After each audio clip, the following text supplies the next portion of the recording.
fosfatisme. Baiklah ya, pada kesempatan kali ini kita akan membahas mengenai statistik, karena ini juga kebutuhan untuk perkuliahan mahasiswa saya. Oke, baiklah ya. Di dalam pembahasan di sini, ya di slide sebelumnya sudah di-share juga. Maka di sini pembahasannya itu adalah mengenai ukuran letak data, kuartil, desil, dan persentil. Jadi di dalam sebuah analisis dan data itu ada yang namanya pengukuran data, ya, perusahaan datanya, dan juga bagaimana letak datanya.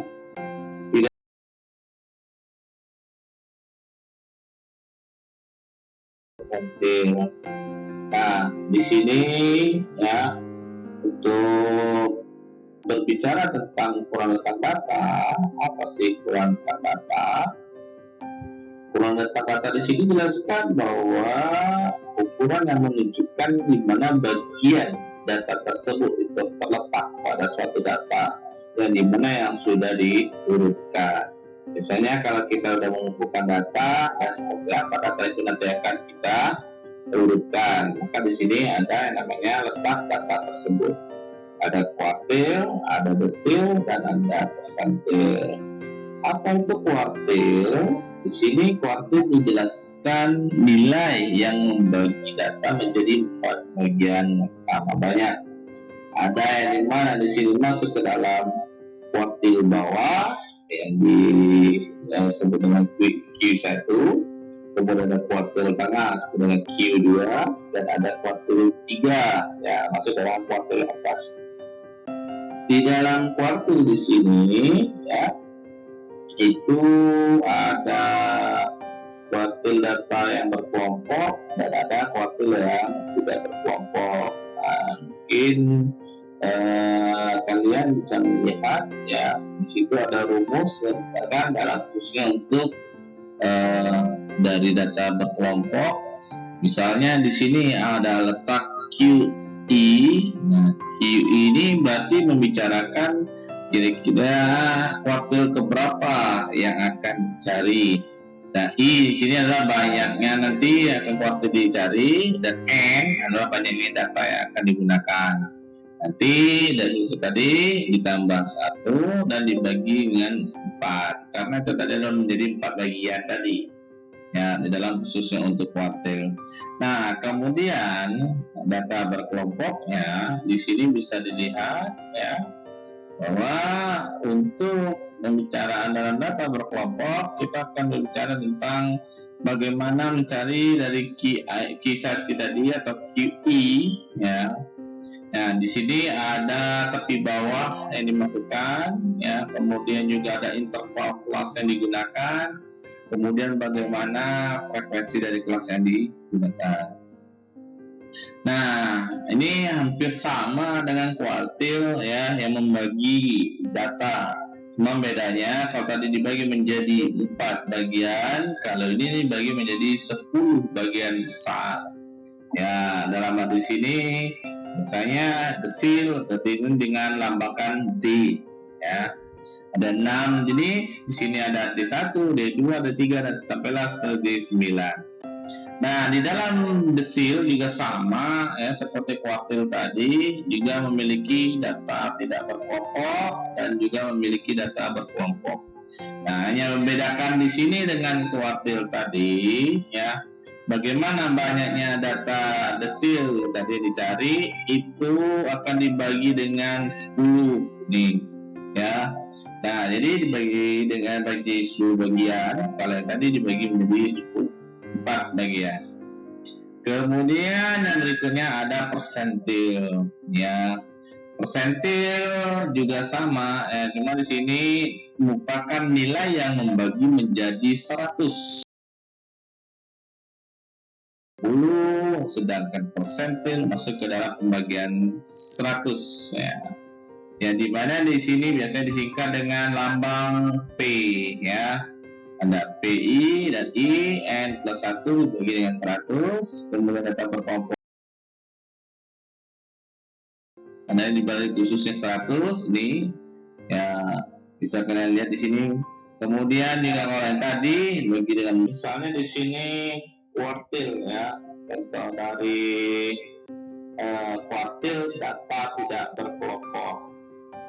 Soalnya misalnya begini contohnya, tentukan nilai kuartil bawah dan kuartil atas dari data berikut. Nah, di situ ada beberapa data ya yang memiliki lebih dari 1, 2 dan seterusnya. Nah, di sini ada 1, 2, 3, 4 dan seterusnya. Ini data yang dimasukkan. Nah, bagaimana cara penyelesaiannya? Nah, silakan nanti teman-teman semuanya itu mengurutkan terlebih dahulu data tersebut. Kemudian setelah diurutkan dari yang terbesar sampai yang terkecil, sehingga dapatlah dari jumlah data tersebut banyaknya data yang didapatkan itu terdapat ada 17 ya. Ini datanya tadi karena kebetulan sudah berurutan ya. Nah, jadi di sini kebetulan juga begitu diurutkan sama data yang di atas. Bukan berarti ini data yang di atas harus pindah, tidak. Intinya kalau datanya ngacak atau random, nanti teman-teman langsung mengurutkan terlebih dahulu penyelesaian awal. Setelah itu baru mengetahui berapa jumlah banyak data. Lanjut. Nah, jadi penyelesaian di sini ya kita masukkanlah rumus tadi ya untuk menentukan kuartil bawah ya atau Q1, maka ada di sini rumusnya kita masukin I ya, karena di sini 1 ya IQ kuartil 1, maka kita sini 1 taruh. Kemudian jumlah data, nih jumlah data yang dimasukkan tadi ada berjumlah 17 dan tambah 1 karena kuartil 1, kemudian dibagi dengan 4 ya, karena berbicara tentang kuartil. Kuartil kan berarti dibagi menjadi 4 bagian. Maka dapatlah hasilnya 4,5. Dari hasil 4,5 tadi ya berarti 1, 2, 3, 4 data keempat dan antara 4 dengan 5 gitu ya.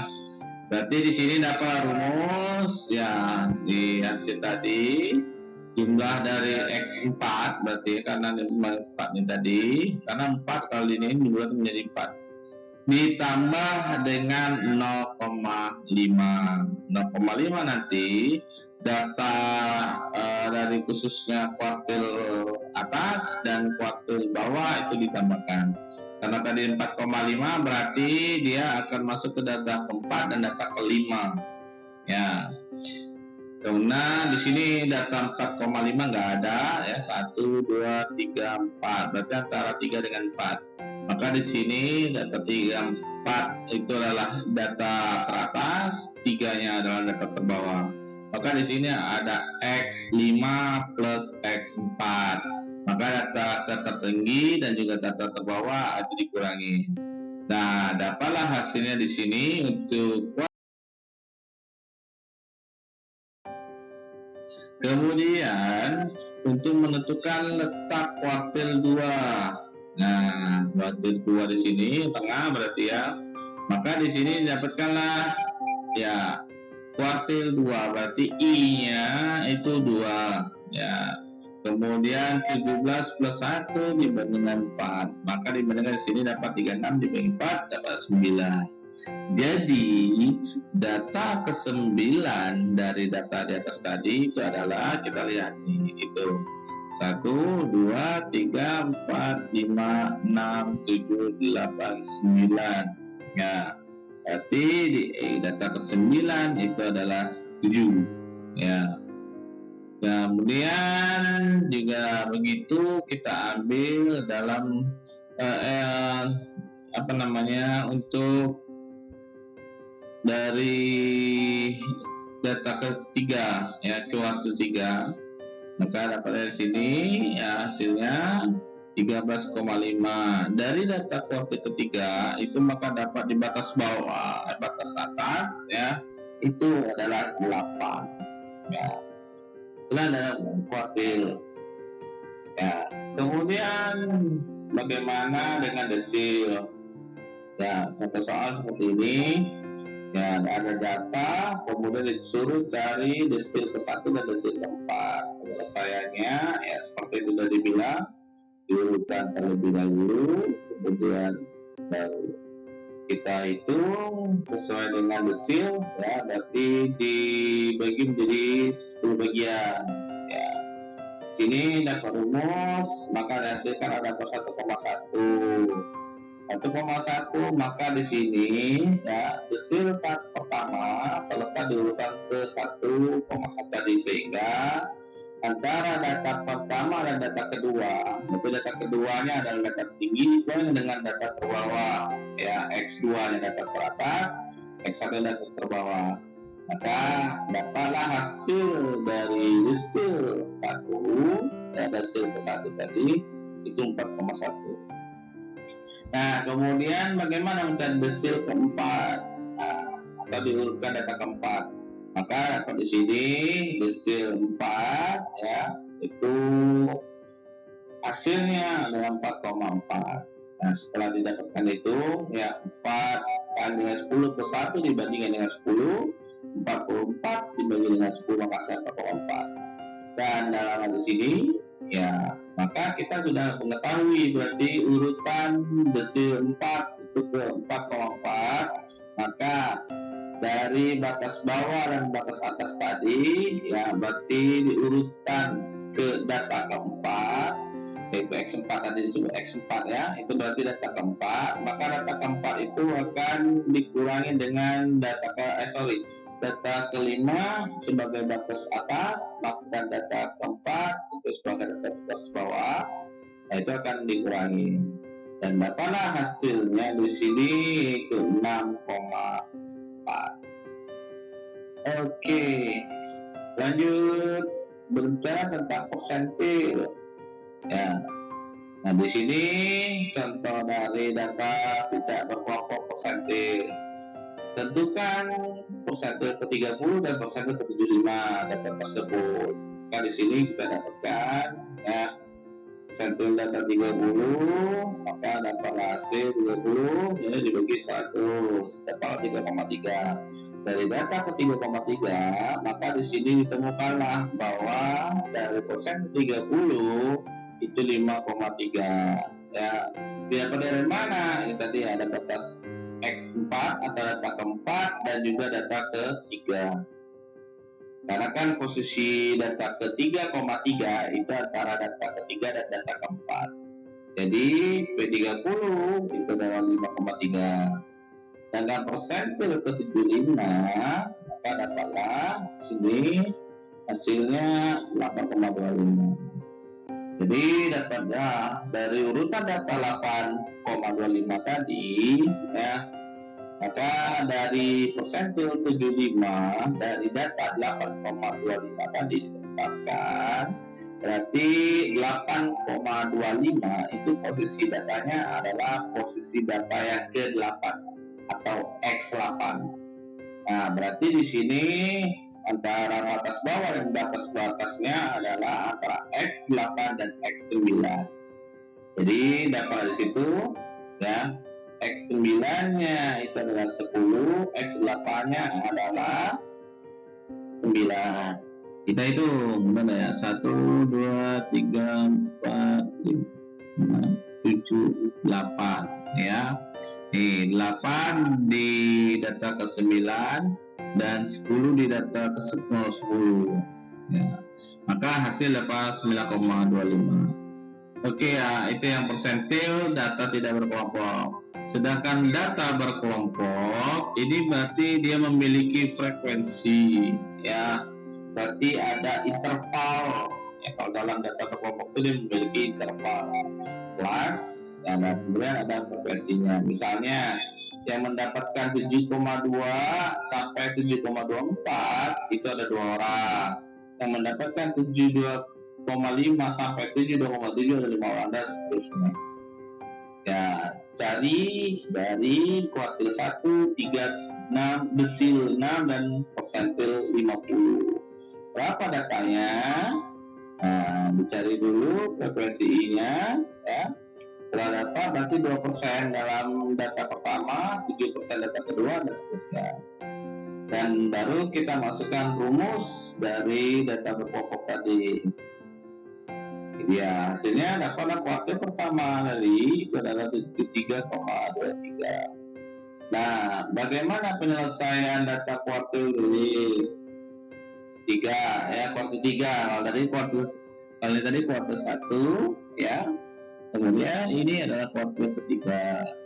Antara keduanya dengan rumus seperti tadi ya, karena sini masih kuartil, maka kita masukin rumus kuartilnya. Dan hasil dari kuartil ketiga, maka dapatlah hasilnya di sini 73,89. Oke, selanjutnya yaitu data berkelompok desil, berarti dibagi menjadi